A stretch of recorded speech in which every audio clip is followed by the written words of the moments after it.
Hi, Grandma here, and I'm reading Toliver's Secret. Today we're going to begin with chapter 4.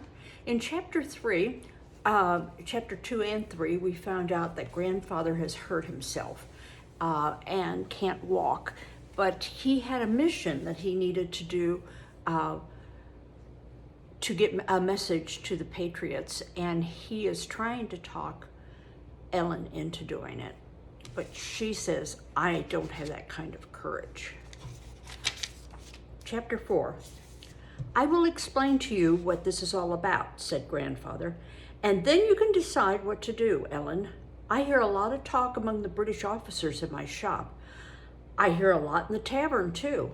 I have information that must get to General Washington by tomorrow night at the latest. It must get there without fail. That's why I have hidden it in a loaf of bread. The bread won't attract attention, and it can be passed from one messenger to another until it gets to headquarters.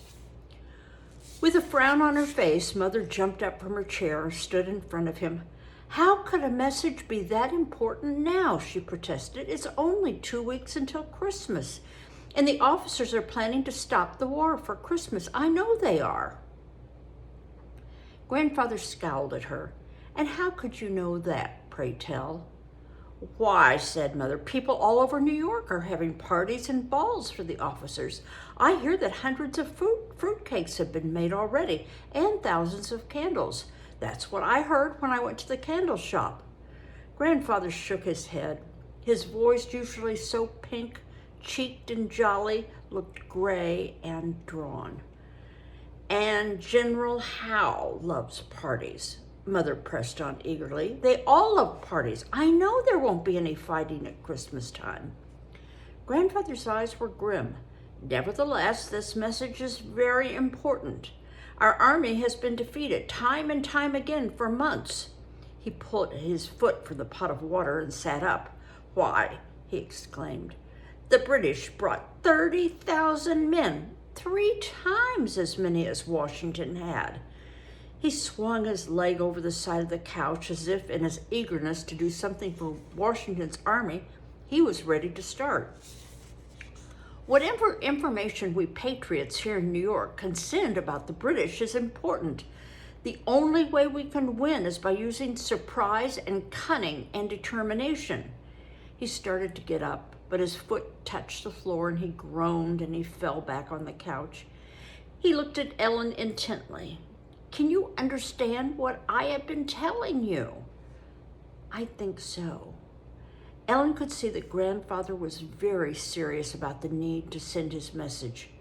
She too had been worried about all the news of lost battles and retreats, especially since Ezra was with that army.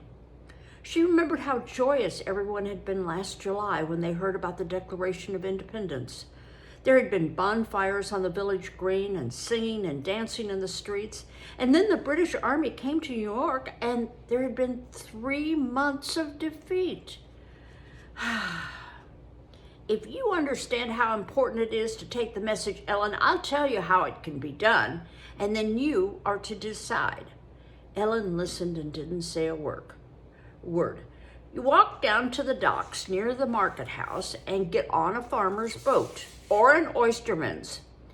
They come over early every morning and they go back to Elizabethtown at 11 o'clock. Elizabeth is a very small town. When you get off the boat, you find the Jolly Fox Tavern without any trouble. My good friend Mr. Shannon runs the tavern, and you give the loaf of bread to him. That's all there is for you to do, Ellen. The Shannons will welcome you and take good care of you. Sailing across the bay didn't seem so hard. It was finding a boat here in New York and asking a stranger for a ride that worried her. How could I find the right boat to take me? She asked. She didn't intend to go, but she thought she'd ask anyway. Well, the docks are right near Front Street where we walked on Sunday afternoon. The farmers and the oystermen tie up their boats near the market house. And they are friendly people, and they often take passengers back to Elizabethtown since the ferry boat stopped running. I'll give you money to pay. And how would I get home again if I should decide to go?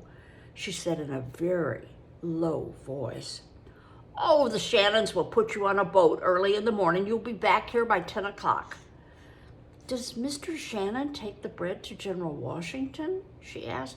No, he takes it to a courier who will ride part of the way. Then he'll give it to another courier who will ride through the night with it. And finally, a third man will carry it to the general in Pennsylvania.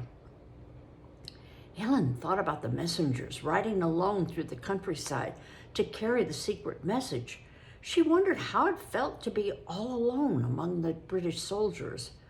Mother interrupted. It's too much to ask of her father. She's only 10. Her father reached out, squeezed her hand. Abby, dear, he said, I know you are distressed because of all that has happened this fall, but don't make this child timid.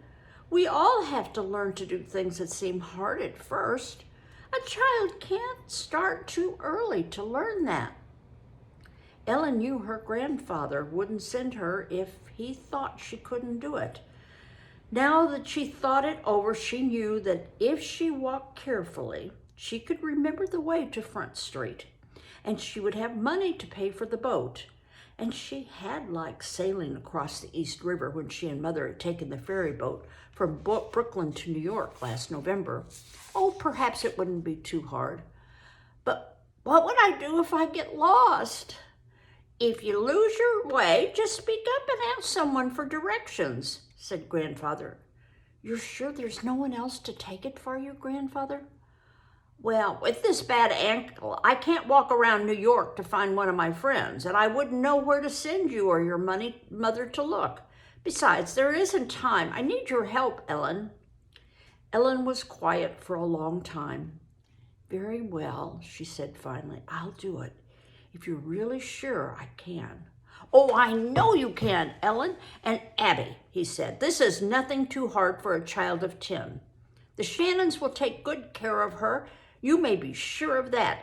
In that chest in the kitchen are clothes that Ezra left here years ago. Go out and see what you find, Ellen. Now that she had decided to go, Ellen ran quickly to the kitchen, poked around among the blankets and old clothes in the chest that sat near the fireplace. She was eager to see what was in there. Oh, here's a striped cap, she exclaimed. And here's that old blue jacket with the holes in the elbows. I remember these brass buttons. Grandfather had bought Ezra all new clothes when he'd come to New York to visit several years ago.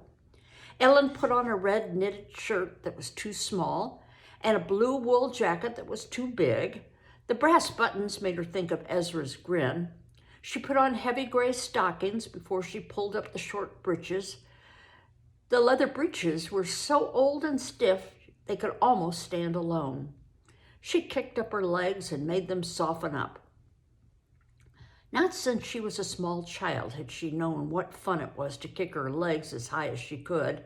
She tried to kick the skillet that hung beside the fireplace. These will be better for walking than petticoats, she said as she pranced around the kitchen. Why can't girls wear these too? Ellen Toliver, said her mother primly. It would seem unseemly. After trying on Ezra's boots, which were too big for her, she decided she'd wear her own leather shoes to make walking easier. Certainly it would be easier to jump out of the way of horses and wheelbarrows, and it would be better for climbing on the boat. She ran into the shop to show her grandfather how she looked. For the first time since he fell on the ice, Grandfather laughed. And here's a picture of them. See Grandfather here in the bed, and then there's Ellen with her mother behind her, and there she is with her her brother's clothes on. Well, you look like a ragged little urchin, all right, he said, with those holes in your elbows, and all the better. No one will even notice you. And now we must cut your hair. Mother picked up the scissors, stroked Ellen's long brown hair. Couldn't we just tuck it in her cap? No, said Ellen firmly. I might forget and take it off. It would be dreadful. Besides, it might look bunchy beneath a cap. Better to have it short and not worry about it. She remembered her friend, Lucinda, who had short hair with a band of ribbon around her hair. Lucinda looked very pretty with short hair. Cut it off, she said impatiently. Grandfather smiled from the couch. You'll do right well, Ellen, he said. Tie a pigtail in back with cord and then snip off the part that's too long. Ellen could feel her mother's hands tremble as she tied back the hair and snipped at the long pigtail. It will grow back, Ellen said to her. How do I look? Jumping up from the chair, she stepped over the hair on the floor and stared at herself in the mirror. Why, I favor my father with my hair tied back, she exclaimed. Her brown eyes were just like her father's eyes, although not stern like his. Her face was thin like his, too. She stared at herself. Suddenly, the person staring back at her didn't look like Ellen Toliver, and for a moment, it frightened her to look so changed. Glancing sideways, she could see her grandfather smiling his old cheerful smile.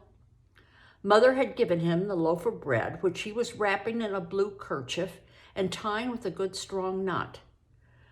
Where shall I hide the bread? Ellen asked him. Don't hide it, he told her. Don't think of hiding it. Just go along swinging this blue bundle as if it were nothing at all. There's only one thing to be careful about, Ellen. Be sure you give the bread to no one but Mr. Shannon. His eyes grew as hard as they'd been earlier that morning when she surprised him in the kitchen. No one but Mr. Shannon. He and I might hang if we were caught. Hang? Cried Elizabeth. You mean on gallows tree?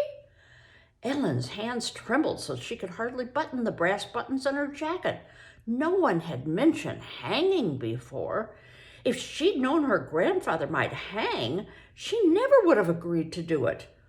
It wasn't fair. She gulped, and at last the words came out. I can't do it, Grandfather. I just can't. I'm too scared. I might make a mistake. Oh, you can do it, Ellen, better than anyone else. No one in the world will suspect a loaf of bread in the hands of a child. If perchance someone found the message in the bread, just act surprised and say you didn't know a thing about it. He smiled at her to encourage her. Just hang on to the bread good and tight until you see Mr. Shannon. That won't be hard to do now, will it?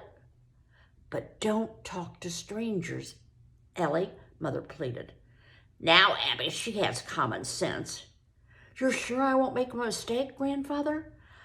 I can't say where you could go wrong. The boatmen are kindly, and they take people every day, and at the other end of the trip are my good friends, the Shannons. Well, then, she said, I think I'm all ready now. Good, said Grandfather. When you hand the bread to Mr. Shannon, say this to him. I have brought you a present for your birthday. He will understand what it means. Mother slipped 2 corn cakes into her pocket. You'll get hungry before you get there, I'm sure. She was trying hard to sound cheerful. I've always heard about Mr. Shannon's good pot pies, and now you can eat one. Grandfather slipped some coins into her pocket. Then he squeezed her hand until it hurt. God bless you, Ellen. I'm proud of you. Mother pulled the red and white striped cap down around her ears and gave her a pair of mittens as well as a hug that almost smothered her. Then she stepped to the door and opened it. I think you're a brave girl, Ellen. Ellen stood at the top of the steps, looked up and down the street. She took a deep breath. Mother had said she was brave, and Grandfather had said he was proud of her. Oh, well, she hoped they were right. Whew. So, we're not even halfway through the book, so I suspect that we're going to find out that Ellen is going on an adventure, and that it's probably going to be more than what Grandfather says. We'll see, though. What do you think? Do you have any questions that you have about the book, about what's going on? And remember, this is probably the picture of her going across the sound in a boat. Okay, until next time, bye-bye.